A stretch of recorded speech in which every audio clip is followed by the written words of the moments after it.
Hello cuties. तो आज हम डिस्कस करेंगे oxidative phosphorylation.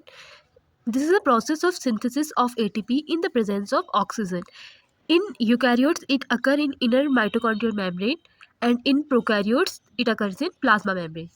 So it has the two parts: electron transport chain (ETC) and a chemoosmosis. So let's first discuss electron transport chain. तो actually होता क्या है कि ग्लाइकोलाइसिस और क्रेब्स साइकिल में हमको मिलते हैं NADH और FADH2 के मॉलिक्यूल्स. इनका ऑक्सीडेशन होगा तो तब क्या होगा? ATP सिंथेसिस होगी.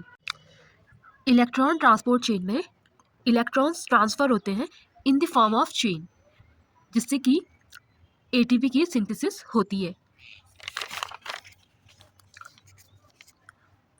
अब उन इलेक्ट्रॉन्स को ट्रांसफ़र करने के लिए 4 कॉम्प्लेक्सेस की ज़रूरत होती है. तो इनर माइटोकॉन्ड्रियल मेम्ब्रेन में 4 कॉम्प्लेक्सेस प्रेजेंट होते हैं. दिस इज माइटोकॉन्ड्रिया, ये इसकी outer membrane.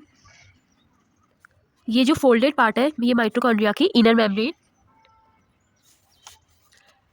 This is matrix. अब आउटर मेम्ब्रेन और इनर मेम्ब्रेन के बीच का, ये बीच के स्पेस को हम बोलेंगे इंटर मेम्ब्रेन स्पेस. तो इलेक्ट्रॉन ट्रांसपोर्ट चेन की जो प्रोसेस होगी वो होगी इनर मेम्ब्रेन में. जो ये पार्ट दिख रहा, तो यहाँ पे इलेक्ट्रॉन ट्रांसपोर्ट चेन की प्रोसेस होगी. यहाँ पे 4 कॉम्प्लेक्सेस प्रेजेंट होते हैं. 4 कॉम्प्लेक्सेस प्रेजेंट होंगे जो कि इलेक्ट्रॉन को ट्रांसपोर्ट करेंगे for ATP synthesis. This is, suppose करो ये मैट्रिक्स है, ये इनर मेम्ब्रेन है. जो ये लाइन पार्ट है ये सेंटर का इनर मेम्ब्रेन है, और इधर आ गया inter membrane space. So this is matrix, this is inner membrane and this is inter membrane space. तो इनर मेम्ब्रेन में कुछ इस तरीके से 4 कॉम्प्लेक्सेस प्रेजेंट होंगे जिसमें प्रोटीन प्रेजेंट होंगे और ये करेंगे इलेक्ट्रॉन्स का ट्रांसफर फॉर ATP सिंथेसिस. तो हम सारे कॉम्प्लेक्सेस को एक एक करके डिस्कस करते हैं. कॉम्प्लेक्स फर्स्ट, इसको NADH डिहाइड्रोजिनेज भी कहते हैं. कॉम्प्लेक्स फर्स्ट में एक मॉलिक्यूल होता है FMN, फ्लेविन मोनोन्यूक्लियोटाइड, और 6 से 7 इसमें आयरन सल्फर क्लस्टर्स प्रेजेंट होते हैं. कॉम्प्लेक्स फर्स्ट 4 प्रोटॉन को पंप करता है toward the inner membrane of mitochondria. Okay, let me explain you. Inner membrane है, ये मैट्रिक्स है, और ये माइटोकॉन्ड्रिया की इंटर मेम्ब्रेन स्पेस. तो इस तरीके से ये कॉम्प्लेक्स नंबर फर्स्ट है. कॉम्प्लेक्स फर्स्ट में क्या होगा? जो NADH है, इसका तभी नाम NADH डिहाइड्रोजिनेज है क्योंकि यहाँ NADH रिड्यूस हो रहा है in the form of NAD. तो NADH रिड्यूस हो रहा है NAD प्लस एक प्रोटॉन और 2 इलेक्ट्रॉन्स पे. 2 इलेक्ट्रॉन ट्रांसफर होंगे FMN मॉलिक्यूल पे, वहाँ से 2 इलेक्ट्रॉन फर्दर ट्रांसफर होंगे आयरन सल्फर क्लस्टर पे, और फिर वो फर्दर ट्रांसफर होंगे कोएंजाइम Q पे. So this is an coenzyme Q.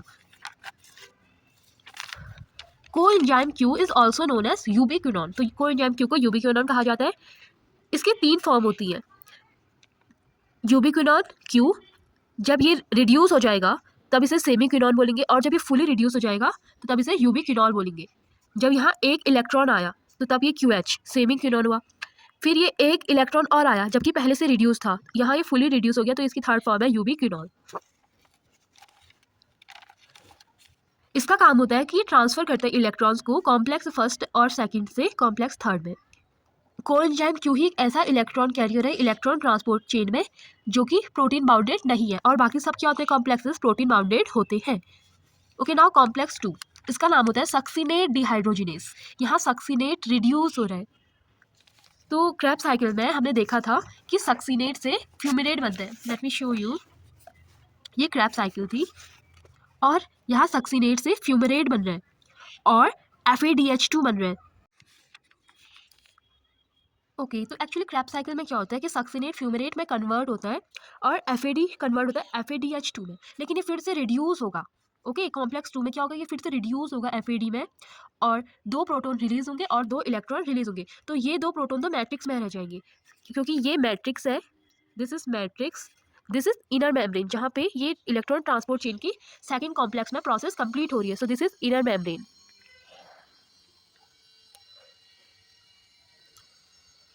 FADH2 reduce हुआ FAD में, 2 हाइड्रोजन में और 2 इलेक्ट्रॉन में. तो ये 2 इलेक्ट्रॉन यहाँ से पास होंगे आयरन सल्फर क्लस्टर पे, और फिर वहाँ से फर्दर पास होंगे कोएंजाइम Q पे. तो ये 2 हाइड्रोजन कोएंजाइम पे मिल जाएंगे तो कोएंजाइम क्या हो जाएगा, रिड्यूस हो जाएगा और अपनी थर्ड फॉर्म पे आ जाएगा यूबिक्विनॉल। तो ये फुली रिड्यूस हो जाएगा और अपनी थर्ड फॉर्म पे आ जाएगा। सो this is the process in the second complex in electron transport chain. यहाँ कोई भी प्रोटीन पंप नहीं होता, ठीक है, माइटोकॉन्ड्रियल मेम्ब्रेन। जबकि कॉम्प्लेक्स फर्स्ट में 4 हाइड्रोजन यहाँ से कहाँ, मैट्रिक्स से इंटर मेम्ब्रेन स्पेस में पंप हुए, और कॉम्प्लेक्स 2 में ऐसा कोई protein pump across inner mitochondrial membrane. Okay, now we will discuss complex third. It is also known as cytochrome reductase और साइटोक्रोम BC1 कॉम्प्लेक्स। सो जैसे कि नाम ही बता रहा है, यहाँ क्या होगा कि साइटोक्रोम रिड्यूस होगा। अब होता क्या है ना कि साइटोक्रोम सी है, ये 2 इलेक्ट्रॉन एक साथ नहीं ले सकता। जैसे हमने अभी तक देखा था कॉम्प्लेक्स 2 में भी और 1 में भी कि 2 इलेक्ट्रॉन ट्रांसफ़र हो रहे थे, ठीक है। पर ये कॉम्प्लेक्स नंबर थर्ड है, ये साइटोक्रोम सी सिर्फ बोलता है कि मैं सिर्फ एक इलेक्ट्रॉन एक टाइम पे लूँगा। तो यहाँ पे इसलिए हमें फॉलो करना पड़ता है क्यू साइकिल। क्यू साइकिल में क्या होता है कि स्टेप 1, एक स्टेप में एक इलेक्ट्रॉन ट्रांसफ़र होगा, दूसरे स्टेप में दूसरा इलेक्ट्रॉन ट्रांसफ़र होगा। तो इस तरीके से 2 इलेक्ट्रॉन साइटोक्रोम सी के पास फाइनली आ जाएंगे। सो हमने देखा था कि कॉम्प्लेक्स 2 में क्या हुआ था कि जो कोएंजाइम क्यू है ये रिड्यूस हुआ था QH2 में, यूबिक्विनॉल में। तो ये प्रोसेस फर्दर वहाँ से स्टार्ट होगी यूबिक्विनॉल से। तो यूबिक्विनॉल फिर से कन्वर्ट होता है यूबिक्विनिन में और 2 प्रोटॉन्स को लूज कर देते हैं, और यहाँ से एक इलेक्ट्रॉन जाएगा risky centre. Risky centre is a iron sulphur cluster. वहाँ से इलेक्ट्रॉन फर्दर ट्रांसफर होगा साइटोक्रोम C1 में, और फिर वो इलेक्ट्रॉन चले जाएगा साइटोक्रोम C में। अब जो दूसरा इलेक्ट्रॉन है वो जाएगा साइटोक्रोम B1 में, ठीक है, और फिर वो इलेक्ट्रॉन जाएगा क्यूनिन बनाएगा, और फिर वो जाएगा क्यूनिन क्या जाएगा, रिड्यूस हो जाएगा सेमी क्विनिन में। क्योंकि हमने बताया था कि क्विनिन के 3 फॉर्म होती हैं, यूबिक्विनॉल, सेमी क्विनॉल और यूबिक्विनॉल। तो जब उसमें एक इलेक्ट्रॉन आ जाएगा, देखिए क्विनिन, ये क्विनॉल है, ठीक है, क्विनिन में एक इलेक्ट्रॉन आएगा तो वो रिड्यूस हो जाएगा सेमी क्विनिन में। तो ये तो स्टेप 1 की बात आ गई, क्योंकि जो साइटोक्रोम है वो 2 इलेक्ट्रॉन एक बारी में नहीं ले सकता। तो 2 स्टेप्स में ये कॉम्प्लेक्स थर्ड की प्रोसेस कंप्लीट होती है क्यू साइकिल के थ्रू। तो ये दिस इज स्टेप फर्स्ट। अब स्टेप 2 में क्या होता है, ये अलग था, ठीक है, दिस इज अनदर यूबिक्विनॉल मॉलिक्यूल, और एक यूबिक्विनॉल मॉलिक्यूल और होता है। तो वहाँ से भी क्या होगा कि वो कन्वर्ट हो जाएगा यूबिक्विनिन में, और 2 अपने हाइड्रोजन को, 2 प्रोटॉन्स को लूज कर देगा, और इलेक्ट्रॉन जाएगा risky centre. Risky centre is iron sulphur cluster. फिर वहाँ से वो जाएगा साइटोक्रोम C1 में, और फिर आ जाएगा साइटोक्रोम C में। अब जिसका दूसरा इलेक्ट्रॉन वो जाएगा पहले साइटोक्रोम B1 में, फिर इलेक्ट्रॉन कहाँ जाएगा, रिड्यूस्ड फॉर्म में चले जाएगा सेमी क्विनिन में, और वो सेमी क्विनिन से फिर इलेक्ट्रॉन चला जाएगा। अब देखो पहले से एक इलेक्ट्रॉन है तो सेमी क्विनिन बना, अब उसमें एक और इलेक्ट्रॉन आएगा तो वो क्या हो जाएगा, फिर से रिड्यूस हो जाएगा, और वो क्या बन जाएगा, यूबिक्विनॉल, तो QH2। तो फर्दर ये प्रोसेस स्टार्ट होगी। अब देखो QH2 बन गया है तो फिर से वो आएगा, इलेक्ट्रॉन ट्रांसफर होगा रिस्की सेंटर में, फिर से साइटोक्रोम C1 में, और फिर साइटोक्रोम C को इस तरीके से 2 इलेक्ट्रॉन मिल जाएंगे। तो ये प्रोसेस रिसाइकल करेगी। Complex third pump 4 electron across inner mitochondrial membrane. तो यहाँ से भी 4 इलेक्ट्रॉन, ठीक है, ये 4 प्रोटॉन्स क्या होंगे, पंप होंगे मैट्रिक्स से माइटोकॉन्ड्रियल मेम्ब्रेन में। So this is about complex third. Complex fourth, it is also known as cytochrome C oxidase, ठीक है। यहाँ साइटोक्रोम C का क्या हो रहा है, ऑक्सीडेशन हो रहा है। अब देखो यहाँ पे 2 साइटोक्रोम C है हमारे पास। प्रीवियस कॉम्प्लेक्स में आपने देखा होगा कि हमने 2 स्टेप्स में कंप्लीट किया था क्यू साइकिल के थ्रू, तो हमें 2 साइटोक्रोम प्रेजेंट थे। तो यहाँ पे 2 साइटोक्रोम C की एंट्री होती है, और यहाँ से इलेक्ट्रॉन ट्रांसफर होता है कॉपर A में, फिर इलेक्ट्रॉन ट्रांसफर होता है साइटोक्रोम A में, फिर से इलेक्ट्रॉन ट्रांसफर होंगे कॉपर B में, और फिर इलेक्ट्रॉन ट्रांसफर होंगे साइटोक्रोम A3 में, ठीक है। और साइटोक्रोम A3 से इलेक्ट्रॉन डायरेक्ट कहाँ चला जाएगा, ऑक्सीजन, हाफ ऑक्सीजन के पास चला जाएगा और H2O बना देगा। तो O2 क्या कर रहा है, फाइनल इलेक्ट्रॉन को एक्सेप्ट कर रहा है, ठीक है। So it is a final acceptor, oxygen is a final acceptor. तो इस तरीके से इलेक्ट्रॉन का ट्रांसफर होता है through a chain in electron transport chain by 4 complexes. सो अब तक क्या हुआ कि ये 4 कॉम्प्लेक्सेस प्रेजेंट है इनर मेम्ब्रेन में माइटोकॉन्ड्रिया के। तो कॉम्प्लेक्स फर्स्ट में क्या हुआ था कि NADH रिड्यूस हुआ NAD में, 2 इलेक्ट्रॉन ट्रांसफर हुए, तो उन्होंने बनाया reduced form of coenzyme Q, जिसको हम यूबिक्विनॉल बोल रहे थे।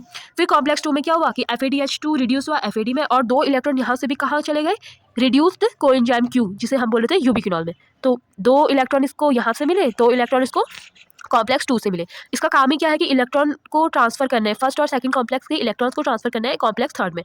तो यहाँ से इलेक्ट्रॉन फर्दर पास हुए कॉम्प्लेक्स थर्ड में, और यहाँ से देखो फर्स्ट में भी क्या हुआ था कि 4 हाइड्रोजन मैट्रिक्स से माइटोकॉन्ड्रियल की मेम्ब्रेन में पंप हुए, पर सेकंड में कोई भी मैट्रिक्स से प्रोटॉन पंप नहीं होता, और कॉम्प्लेक्स थर्ड में भी 4 हाइड्रोजन मैट्रिक्स से माइटोकॉन्ड्रिया की मेम्ब्रेन में पंप होते हैं। उसके बाद जो इलेक्ट्रॉन यहाँ से यूबिक्विनॉल से आए थे वो फर्दर ट्रांसफर होते हैं साइटोक्रोम सी से, और साइटोक्रोम सी से फिर वो फाइनली ट्रांसफर हो जाता है, फाइनल जो इलेक्ट्रॉन एक्सेप्टर है ऑक्सीजन पे, और ऑक्सीजन से क्या बन जाएगा वो H2O। और फोर्थ कॉम्प्लेक्स में भी 2 हाइड्रोजन मैट्रिक्स से माइटोकॉन्ड्रियल स्पेस में पंप हो जाएंगे। So this was the electron transport chain, जो अब तक हमने पढ़ा कि क्या क्या हुआ था फर्स्ट में, सेकंड में, थर्ड में, फोर्थ में।